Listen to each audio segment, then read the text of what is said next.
करवा चौथ का व्रत हर सुहागन महिला अपने पति की लंबी आयु के लिए रखती है। पूरे दिन निर्जला व्रत रखने के बाद चंद्रमा को अर्घ्य देने के बाद पति के हाथों से ही जल और भोजन ग्रहण करती है।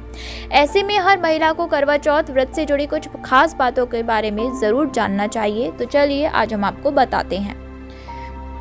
नमस्कार दोस्तों, स्वागत है आपका स्पाइसी पिची चैनल पर छलक के साथ। सरगी का है महत्व। सरगी मुख्य रूप से सास अपनी बहू को देती है। ये एक मिट्टी का बर्तन होता है जो खाद्य पदार्थों से भरा होता है और सभी विवाहित महिलाओं को उनकी सास द्वारा प्रेम स्वरूप दिया जाता है।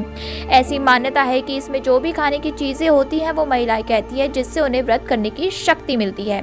विशेष रूप से बर्तन पूरे दिन के उपवास के लिए महिला को मजबूत बनाने के लिए सूखे फल, दूध, मिठाई, फल, मेथी, मठरी, तले हुए आलू आदि से भरा होता है। कहा जाता है कि सुबह होने से पहले इसका सेवन करना चाहिए, जिससे कि हमें एनर्जी मिल सके। खाने के सामान के अलावा इसमें श्रृंगार का पूरा सामान भी होता है, जो सास की तरफ से बहू को दी जाने वाली खूबसूरत भेंट होता है। नथ से दे चंद्रमा को अर्घ्य। करवा चौथ में चंद्रमा को अर्घ्य देने का विशेष महत्व है। करवा चौथ में हर एक महिला पति की लंबी आयु की कामना करती है और पूरे दिन निर्जला व्रत करती है। इसके बाद चांद निकलने पर चंद्रमा को अर्घ्य देती है।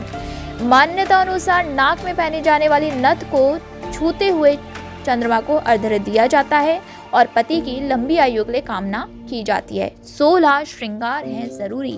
इस दिन महिलाओं को अपने सुहाग की लंबी उम्र की कामना के साथ 16 श्रृंगार करके चंद्रमा को अर्घ्य देना चाहिए। सुहागन महिलाओं के लिए 16 श्रृंगार का अलग ही महत्व है।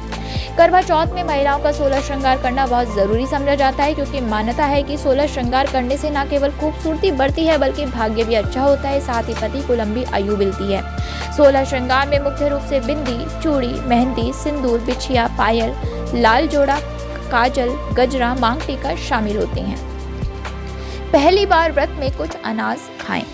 हमेशा जब भी कोई महिला करवा चौथ का व्रत प्रारंभ करती है तो उसे थोड़ा जल पान के साथ अनाज भी खा लेना चाहिए। मान्यता है कि यदि पहले करवा चौथ व्रत में थोड़ा सा अनाज नहीं खाया तो कभी भी करवा चौथ व्रत के दिन कुछ खाया या पिया नहीं जा सकता है, भले ही वो प्रेग्नेंट क्यों ना हो, लेकिन उसे निर्जला व्रत ही रखना पड़ता है। इसलिए यदि आप करवा चौथ व्रत के दौरान कुछ खान या पीन चाहती हैं तो जैसे चाय, दूध या जूस, तो पहली बार व्रत रखने पर ही लें, जिससे आप कभी भी कुछ खा पी सकती हैं। कथा का है अलग महत्व। कहा जाता है कि करवा चौथ व्रत में कथा सुनने और सुनाने का बहुत महत्व है। इस व्रत के दौरान महिलाएं एक साथ बैठकर कथा सुनती हैं और सुनाती हैं। इस व्रत कथा को सुनने पर ही पूजा का संपूर्ण फल मिलता है और पूजा सफल मानी जाती है। पति को दें सम्मान। करवा चौथ विशेष रूप से सुहागिन महिलाओं का व्रत होता है। इस व्रत में हर एक सुहागन अपने पति की लंबी उम्र की कामना मन में लिए हुए व्रत उपवास करती है। इसलिए इस दिन खास तौर पर पति को सम्मान देना चाहिए। हर महिला को पूजा और चंद्रमा को अर्घ्य देने के बाद पति के पैर छूकर आशीर्वाद देना चाहिए और पति के हाथों से ही जल ग्रहण करना चाहिए। बात करते हैं कि आपकी पूजा की थाली कैसी होनी चाहिए। दिन भर व्रत रखने के बाद दिन में पूजा और कथा सुनने के बाद शाम को जब महिलाएं चंद्रमा को अर्घ्य देती हैं तो उनकी पूजा की थाली में ये चीजें कुछ जरूर होनी चाहिए। छलनी, आटे का दीपक, फल, ड्राई फ्रूट्स, मिठाई और 2 पानी के लोटे। एक चंद्रमा को अर्घ्य देने के लिए और दूसरा वो जिसमें आप अपने पति के हाथों से पानी पीती हैं।